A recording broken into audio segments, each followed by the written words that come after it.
Hello, European Confessions. I am back with another episode.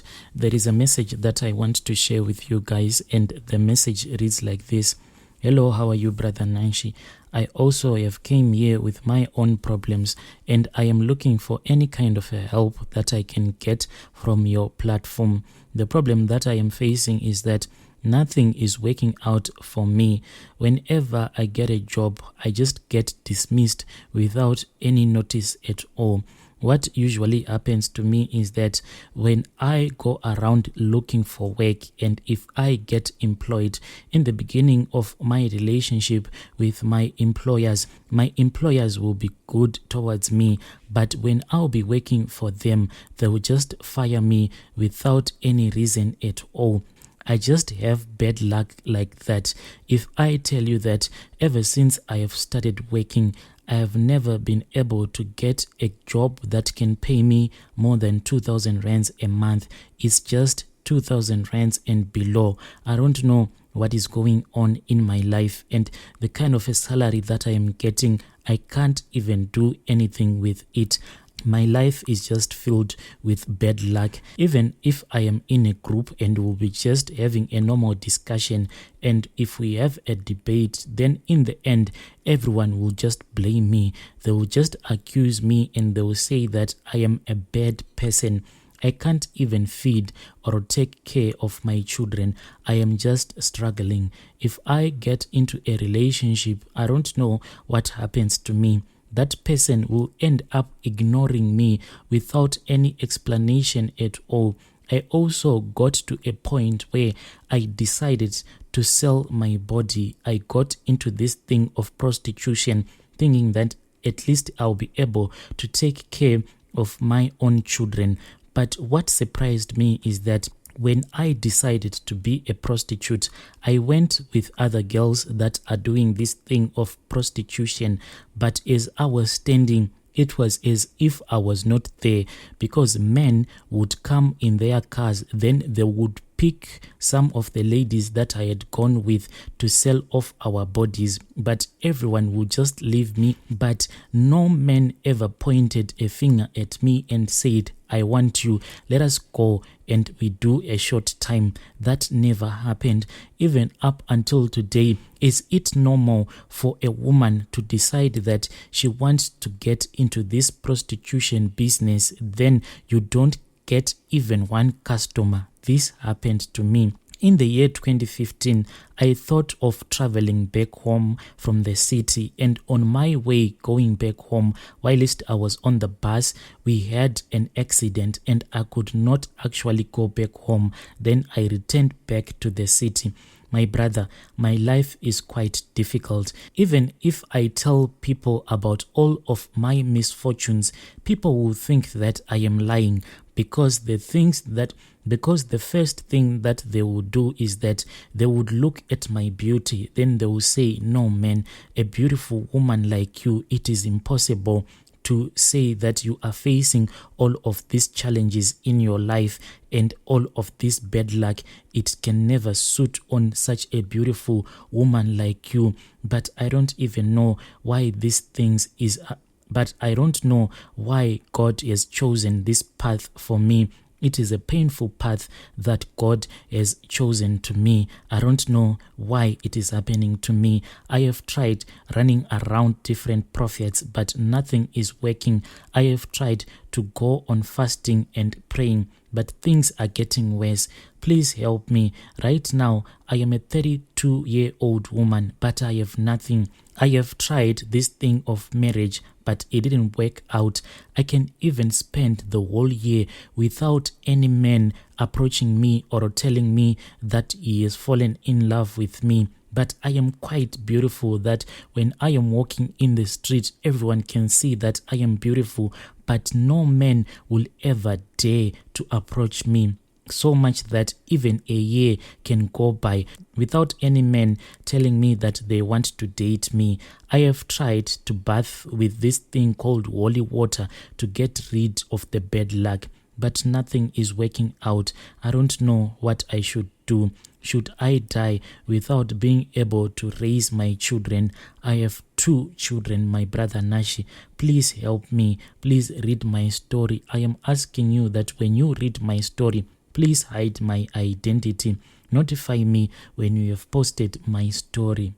Dear listeners, right there was a message that I received via Facebook, and our dear sister is saying that it shocked me when I tried to be a prostitute, but I went into the street and I returned back home without a customer.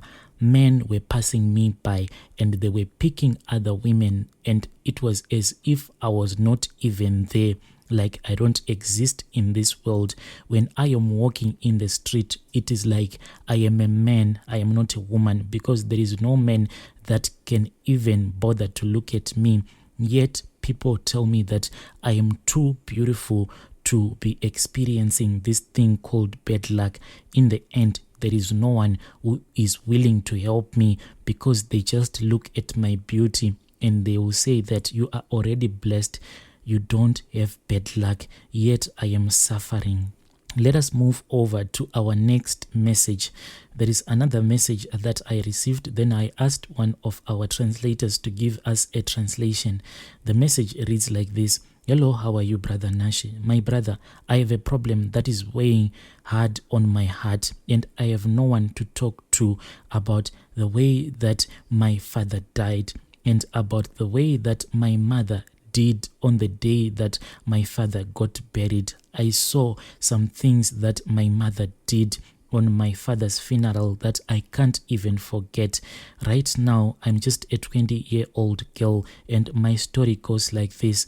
My father fell sick, and my mother, she never bothered even to take care of my father, and she didn't want us to tell people in our village that our father was sick. Even my father's relatives, they didn't even know that our father was sick. They only knew this after our father had passed away. That is when my mother started pretending as if she cared so much for my father. But before, when she was still alive, I still remember that my mother, she never cared for my father. Most of the times what our mother would do is that early in the morning, she would leave me with my sick father. What my mother would do is that early in the morning, she would wake up, put on a makeup, and then she would get out of the house. She would go to the village market. She would leave me with my sick father.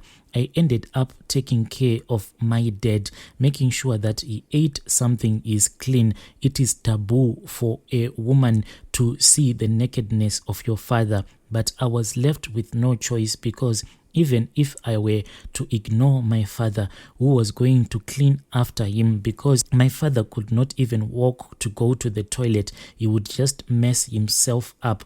He was wearing diapers by the time that he died. In the end, I had no choice. I had to clean up after my father. It was a painful thing to look at your father's nakedness, but my mother was never around. She would leave, then she would come back in the evening. None of our relatives knew about my father's condition. My mother kept on telling me that if I tell anyone in the village that my father was so sick, they would come and they would eat our father alive. And she said in the village there are a lot of witches. I was afraid for my father's safety. I never told anyone. So I just kept my father in the house for most of the times. But when my father's condition worsened, she didn't even bother to take my father to the hospital until my dad died at night. When he was sleeping on that night, my mother was not at home. I don't know where she was. I just woke up as usual. I didn't know what a dead person looks like. I just thought that maybe my father was fast asleep. I tried to wake him up, but he didn't respond. I thought that my father was resting, so I just left him. I went into the kitchen and I was busy preparing soft porridge for him so that he can eat. My mother came back. Then she went to her bedroom where my father was. Then I heard a loud scream. When I ran there, I saw that my mother was crying. That is when she said, "Your father is dead." She cried so much, and actually people in the village were feeling sorry for her because of the way that she was crying. She almost fainted with the way that she was crying. My mother pretended as if she was in deep pain, but deep down I know that she never loved my father, especially the time that my father was sick. My mother was going around. So later in the evening, when people were busy singing, I saw my mother getting out of the house. You know, in the village, we don't have electricity, lights and stuff. So my mother, I saw that the screen of her phone, it lit in the dark. Then I started to follow her. When I followed my mother, I saw her. She was standing with another man. But this man, my mother once introduced that man as her own sibling, so we just called him uncle. But the way that I saw my mother and her so-called uncle standing in the dark, they were standing so close to each other like people do when they are in love. This thing disturbed me. When my mother went back indoors to the place where people were busy singing, she started crying, pretending like she was about to faint. But this whole thing, it was just an act. Right now, my brother, I don't know if I should confront my mother or if I should just remain quiet. Now that I suspect that my mother was cheating on my father before he passed away, I am just telling myself that both of my parents died on that night. I just want to run away and never come back. Right there is a message that I received from Anonymous. Then I asked one of our admins to give us a translation. Please let us speak with her in the comment section. I'll be back with another episode.